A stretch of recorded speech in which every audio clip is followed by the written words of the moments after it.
ஸ்ரீரங்கநாதனின் சேவை காண உயர் ஞானம் வந்து சேரும். உன் கோவில் வந்து விழுகின்ற போது என் பாவம் தானே தீரும்.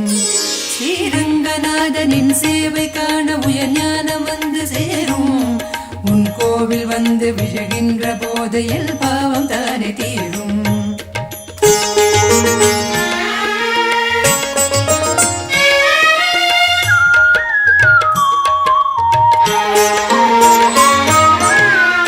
கோபுர தரிசனம் விழிகளில் காணவே பாப விமோச்சனம் ஆகிடும் வாழ்விலே. பாம்பனை மீதினில் உன் திரு காட்சியே பார்வையில் பல பல